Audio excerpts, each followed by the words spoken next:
Hello et bienvenue dans une nouvelle vidéo. Aujourd'hui, je vous propose un nouvel épisode de mes vidéos Will I Buy It? Je vais donc aller sur la page Instagram de Trendmood, aller regarder les dernières nouveautés de cette semaine et vous donner un petit peu mon avis. Alors, il y a des nouvelles teintes dans les lip liners de la marque Makeup by Mario. Je dois vous avouer que c'est pas une marque qui m'emballe. Il n'y a rien à proprement parler où je me dis hein, c'est nul ou c'est moche. Mais il n'y a rien qui vraiment m'emballe. Alors d'après ce que j'ai vu comme revue des youtubeuses que je suis, il y a quand même des produits qui ont l'air vraiment pas mal. Je sais pas, j'arrive pas à être emballée par ce qui sortent, même si comme je dis a priori c'est de la bonne qualité. Moi ça me dit pas plus que ça, mais voilà, juste pour info, il y a des nouvelles teintes, donc du coup dans les lip liners. Chez Benefit, on a un nouveau liner, c'est le Extreme Precision Liner. Il va exister en noir et en brun. Pas forcément hyper emballé par un nouveau liner de manière générale. Je crois savoir que c'est un embout pinceau, donc ça c'est intéressant. À voir. Il me semble que beaucoup de gens aiment beaucoup les mascaras de chez Benefit. C'est pas forcément mon cas, mais les liners, pourquoi pas. Il y a une nouvelle palette Ariel de la marque Beauty Creations. C'est très joli, c'est très coloré, c'est sûr. C'est une grande palette, donc c'est pas mon format favori. L'harmonie de couleurs est jolie, il y a beaucoup de bleus. Vous savez, moi les bleus, c'est pas forcément ce que je préfère non plus. Je connais pas la marque Beauty Creations, je sais pas vraiment ce que ça vaut. Je sais pas non plus où on la trouve en ligne, à part sur leur site a priori. Voilà, pas particulièrement intéressée, mais c'est vrai que la palette est jolie. On a la deuxième partie de la collaboration entre Pat McGrath et Bridgerton. C'est pas fameux. Faut avouer que c'est pas fameux.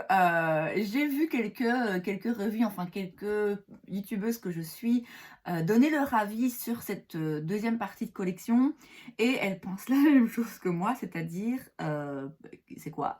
Pardon, excusez-moi, c'est quoi cette collection? Alors la poudre brillante là pour le corps, c'est pas le genre de produit qui m'intéresse, donc voilà, passons. Les rouges à lèvres, ils ont l'air jolis, ça a des jolies couleurs, ça a un fini satiné, ok. La palette, c'est la même en fait, c'est quasiment la même que la première, dans la première collaboration du coup entre Pat McGrath et Bridgerton. Je comprends pas en fait, la palette n'est pas laide hein, en soi, je veux dire elle est jolie, vous avez 6 fards, c'est la qualité de Pat McGrath, moi j'adore leurs fards, surtout les fards lumineux, pailletés là, oh mon dieu, ils sont vraiment top. Mais si vous avez acheté la première palette, clairement vous n'avez pas besoin de la deuxième. C'est juste vraiment trop ressemblant. Alors faire quelque chose qui reste dans les mêmes tons ou qui est cohérent en fait entre les deux collections, oui ok, mais là c'est plus de la cohérence, je veux dire c'est de l'imitation, on a l'impression qu'elle s'est copiée elle-même. Donc je comprends pas trop, je trouve ça un peu dommage. Et alors la palette de fard à joues là, et highlighter, le packaging, c'est pas possible quoi.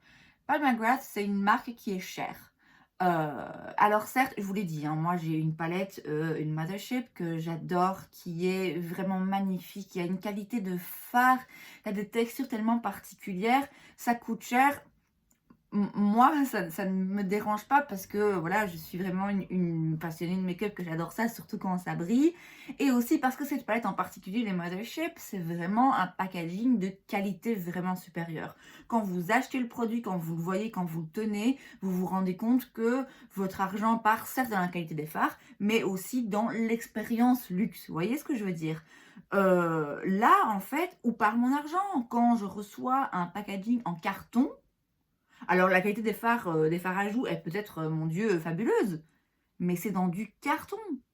En plus, il y a plein d'espaces vides, c'est quand même un gros packaging. Moi, j'ai pas la place, hein, clairement. Même si j'avais envie d'acheter cette palette de blush, je me dirais, je la mets où? Donc vraiment, ouais, je suis un peu déçue en fait. Alors, c'est pas quoi qu'il arrive, je pense pas que j'aurais acheté cette collection. J'ai dit, voilà, les produits Pat McGrath, ils sont vraiment très chers. J'ai une palette, j'adorerais en avoir d'autres, mais c'est pas demain la veille. Donc c'est pas, oh mince, j'aurais bien voulu acheter cette collection, et puis finalement je me rends compte que c'est pas si intéressant. C'est pas ce genre de déception, c'est juste, de manière générale, je suis un peu lassée, en fait. Je suis déçue de la marque parce que... là, vraiment, on tourne en rond. Alors, ça ne me dérange pas que Pat McGrath sorte toujours un petit peu les mêmes genres d'harmonie de couleurs, parce que c'est des harmonies de couleurs qui correspondent à sa signature. Vous comprenez, ça n'aurait pas beaucoup de sens, sans doute, pour elle, de faire du make-up qui ne correspond pas au make-up qu'elle aime faire, certes. Mais il y a une différence entre suivre sa signature et son esprit et ses vibes et tout ça. Là, c'est très très redondant quand même, surtout quand il s'agit de deux poètes en collaboration avec la même série. Oui, non, là franchement, je suis déçue, ouais. On a ensuite des crayons à sourcils de la marque Westman Atelier. Westman Atelier, c'est hyper cher. Là, en l'occurrence, c'est presque 40 balles le crayon à sourcils. Alors, même si c'était le meilleur crayon à sourcils du monde entier, franchement, 40 balles. En plus, ça part vite, hein. Les crayons à sourcils, c'est vraiment le genre de produit qu'on rachète assez régulièrement. Mais alors là, en fait, ce qui m'inquiète, c'est que ça a l'air un petit peu métallique. Je sais pas si vous voyez bien la photo, mais on dirait que c'est un peu métallique. Franchement, quand j'ai vu la photo, j'ai cru que c'était un eyeliner classique. Qui a envie de mettre un truc brillant dans ses sourcils? Pas moi, en tout cas. Encore moins pour 40 balles. Rem Beauty, donc la marque d'Ariana Grande, sort une nouvelle collection. Est-ce que vraiment ça vaut la peine que je vous explique que ça me gonfle les marques de célébrités? Je n'en peux plus. Je veux pas dire que ça mérite de plus en plus. Je suis blasée, en fait, je suis vraiment blasée, et je vous avoue que ça arrive au point où, même si un jour une célébrité sortait une marque ou une ligne où je me dis waouh, là c'est hyper intéressant, c'est différent, ça a l'air trop bien et tout, par principe je voudrais pas l'acheter parce que juste il y en a marre, en fait. Vraiment il y en a marre, chacun son métier, non, stop. Alors il y a une nouvelle palette d'highlighter de la marque Sushi Keki. Sushi Keki, je sais pas, je connais pas du tout cette marque, je sais pas où c'est disponible. C'est très joli, il faut avouer que les fards là, les highlighters sont très bien travaillés. Certes, c'est très beau, je sais qu'il y a beaucoup de personnes à qui ça va parler. Moi, ça me parle toujours un peu moins parce que oui, c'est beau, mais du coup, une fois que vous l'utilisez, bah, ça perd un petit peu de son cachet, puisque le dessin qu'il y a dans le pan va finir par disparaître. Mais j'apprécie l'effort. Je vous ai dit, je connais pas la marque, je sais pas où elle est disponible. Voilà, si vous aimez les produits qui sont très travaillés délicatement, c'est vrai qu'il faut reconnaître que c'est très joli. Colourpop sort une nouvelle collection, évidemment, comme à chaque semaine. Ici, c'est la Daisy Desert. Il y a une palette, des produits pour les lèvres, des produits pour les joues, des Super Shock Shadows, des crayons pour les yeux. Enfin, comme d'hab, ouais, à chaque fois, la collection typique Colourpop. C'est pas moche, hein, c'est pas non plus révolutionnaire. Il n'y a rien dans cette collection en particulier qui me donnerait envie de l'acheter plus qu'une autre. Je suis en train de penser à la possibilité d'acheter, de commander sur Colourpop, puisque j'ai une amie qui vit en France. Et que je sais que quand vous faites livrer en France, les frais de douane sont compris dans les prix, en fait. Ils font un calcul et c'est compris dans le prix. Bref, du coup, il n'y a pas de mauvaise surprise, contrairement à ce qui se passe en Belgique, où si vous commandez chez Colourpop, vous pouvez très bien avoir votre facteur qui arrive et qui dit si vous voulez vos produits, vous devez payer 100 € de frais de douane supplémentaires. Non, merci. Donc, je pense de plus en plus à demander à cette amie que si je peux me faire livrer chez elle et ensuite aller un jour lui rendre visite et récupérer mon colis. Auquel cas, de toute façon, oui, c'est pas cette collection vraiment que je voudrais acheter. Et ensuite, il y a des nouvelles teintes dans les fards, les blushs crème de la marque Liss Beauty. Alors, la teinte Classy, hyper orangée, là, est vraiment très belle. Elle me fait vraiment fort envie. Ce serait sans doute un petit peu trop orangé, un petit peu trop intense pour ma peau là, au moment actuel. Mais pour l'été, ça a l'air vraiment, vraiment pas mal. Je pense pas que la marque Liz Beauty, j'y ai facilement accès sans devoir payer encore une fois plein de frais de douane et tout ça. Si c'est votre cas, ouais franchement je trouve que, c'est des jolis blushs, des jolies teintes. Il me semble que j'en ai entendu dire du bien, les blushs, crème là de la marque, donc voilà, allez-y achetez la couleur classique, moi je la trouve très belle. Toujours dans les blushs crème, ici c'est plutôt des teintes, à joues de chez Tarte. Si j'ai bien compris, c'est des produits qui existaient déjà dans la marque, qui ont ensuite été, retirés du marché et qui maintenant ressortent. Alors c'est des très jolis produits. J'imagine très bien ce genre de blush teinté comme ça, très glossy en été sur peau nue, vous voyez, avec vraiment juste, ce blush. Je pense que sur certaines personnes, sur certains types de peau, avec un certain genre de make-up dans certaines conditions, ça doit en effet être très très très joli. Le problème, c'est que c'est pas le genre de look que moi j'ai tendance à faire.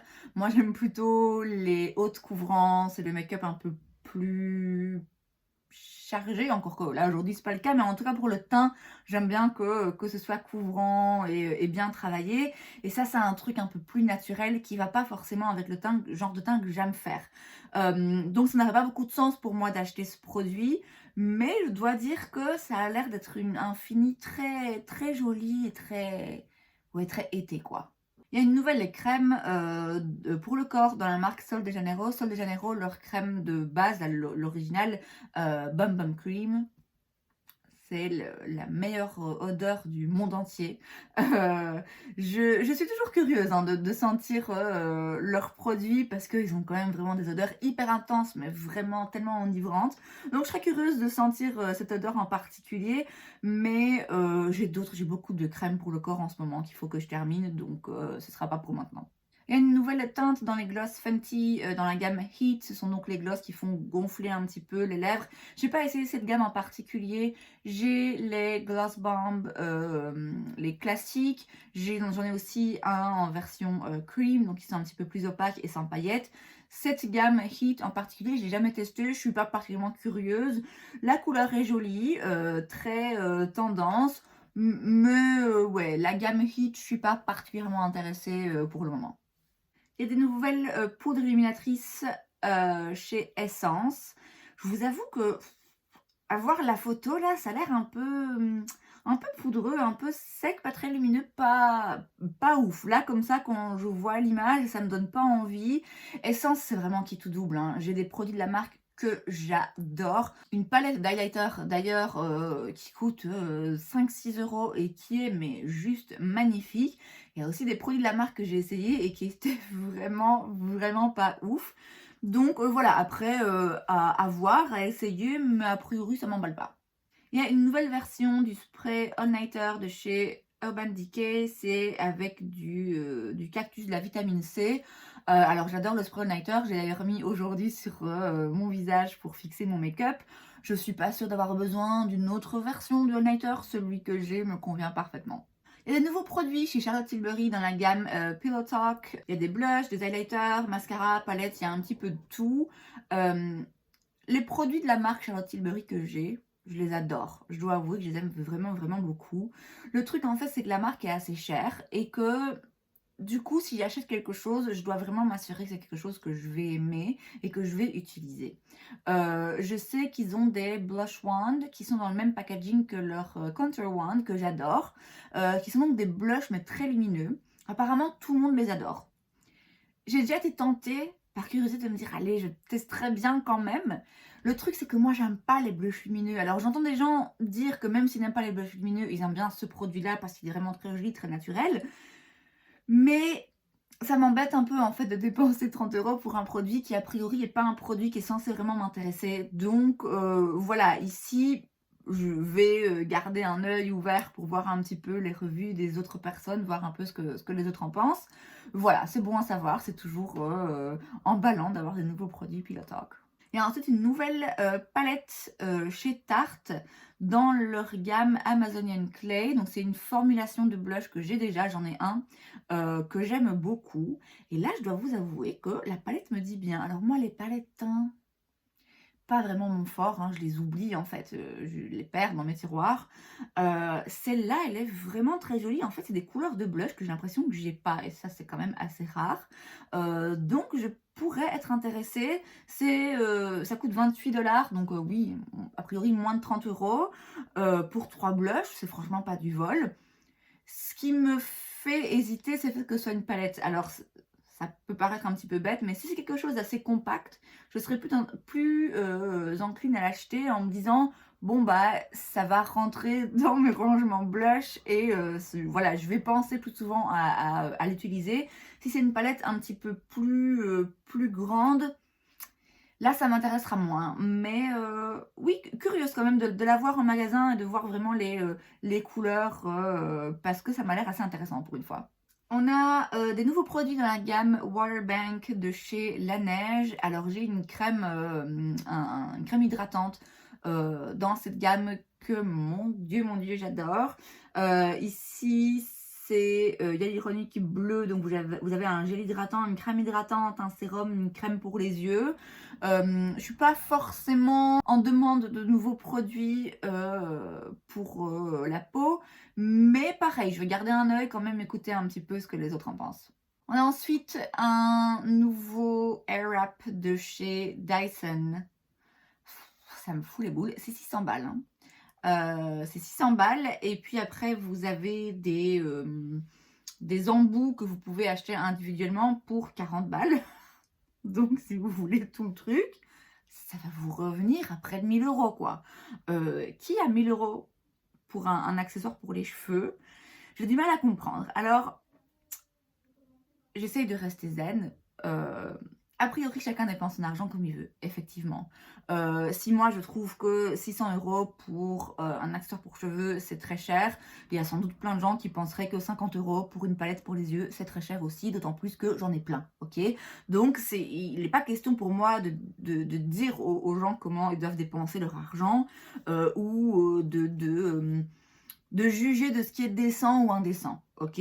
Même si, a priori, je trouve qu'entre une palette de fard à paupières à 50 € et un accessoire pour les cheveux à 600, je trouve qu'on est quand même sur une gamme de prix différente, mais c'est jamais que mon opinion, chacun a son opinion, et ma foi, on en fait ce qu'on en veut. Ce qui me met particulièrement mal à l'aise, en fait, c'est le fait que les influenceurs, les instagrammeuses et tout ça, qui a priori auraient l'argent pour s'acheter ce produit, bah, la marque leur offre ce produit, et puis elle l'essaye, et je doute pas du fait que ce produit soit effectivement fabuleux et révolutionnaire, mais du coup, elles essayent de convaincre leur audience que, oh mon Dieu, c'est complètement fabuleux, ça vaut vraiment le prix, ça vaut le coup de dépenser ton argent. Ouais, mais meuf, t'as pas dépensé cet argent, en fait.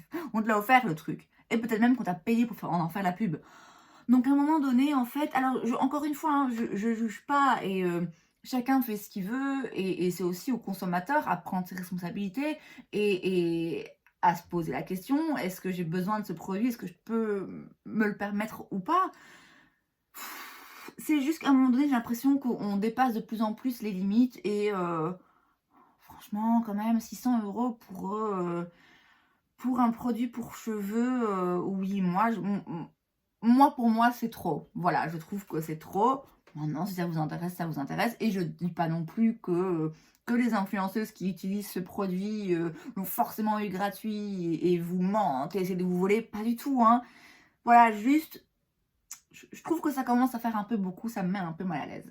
On a une nouvelle collection. Il s'agit d'une collaboration entre Dr. Seuss et Makeup Revolution. Alors, bon, Colourpop sort beaucoup de collections et bon, on finit par tourner en rond à un moment. Mais alors, Makeup Revolution, vraiment, c'est tout le temps la même chose. Et en plus de ça, d'après ce que je sais, on n'est pas sur le même niveau de qualité non plus. Vraiment, là, non, pas du tout intéressée. J'ai du mal vraiment à être intéressée par Makeup Revolution. J'ai leur mascara là aujourd'hui. Je dois avouer que c'est un bon mascara, mais alors toutes leurs collabs là, leurs collections qui sont toujours les mêmes, oh non, franchement, je passe. Il y a un nouveau produit chez Olaplex, c'est le numéro 9, on va bientôt arriver au nombre à 2 chiffres. C'est un sérum pour les cheveux nourrissant. Je n'ai pas besoin de ce genre de produit. J'ai jamais essayé rien en fait de la marque Olaplex. Mais voilà, pour votre information, on en est donc au numéro 9. On a des nouveaux produits de Jeffree Star. On a la palette Beauty Killer 2 et la palette pour Dilator Ice Crusher. Je suis toujours un petit peu mal à l'aise en fait quand il s'agit de Jeffree Star. Voilà, c'est pas le personnage le plus apprécié, on peut le dire. J'ai quelques produits de la marque que j'avais acheté il y a des années, que je ne jette pas parce que vous savez que j'ai du mal à me débarrasser de mon maquillage, mais j'utilise pas non plus quand je filme parce que ça me met mal à l'aise. J'hésite à faire un jour une vidéo où je parle justement de ça et de pourquoi ça me met mal à l'aise d'utiliser ces produits et pourquoi en même temps c'est un peu hypocrite aussi de ma part et de la part des personnes de manière générale de dire on rejette cette marque, mais il y en a peut-être d'autres qu'on devrait rejeter aussi. Enfin, vous voyez, ça me met mal à l'aise. Je n'ai pas envie de vous dire ah non, il faut pas acheter de maquillage de cette personne. Voilà, je n'ai pas envie de vous interdire d'acheter des produits de sa marque. Mais je ne serais pas non plus à l'aise de vous recommander ces produits, vous voyez. Là, en l'occurrence, de toute façon, c'est pas une harmonie de couleurs qui me parle particulièrement. C'est à vous de voir. Et enfin, on a une nouvelle collaboration entre Spectrum et Emily in Paris. C'est donc des pinceaux et des éponges pour le teint. Alors, Emily in Paris, j'ai regardé 2 épisodes et je peux pas, j'ai vécu en région parisienne, j'ai travaillé à Paris et c'est juste trop énervant. Et de toute façon, j'ai déjà dit plusieurs fois sur ma chaîne, les prochains pinceaux que j'achète, c'est des pinceaux Sigma. Ils sont chers, mais je rêve d'avoir des pinceaux Sigma. En attendant, je n'ai pas le droit d'acheter d'autres pinceaux, ok? Hors de question, c'est Sigma ou c'est rien. Et c'est donc tout pour cette vidéo, j'espère que ça vous a plu. Si c'est le cas, n'hésitez pas à laisser un like. Vous pouvez aussi vous abonner à ma chaîne parce que c'est gratuit, donc pourquoi pas. Et moi, je vous vois la prochaine fois. Bye!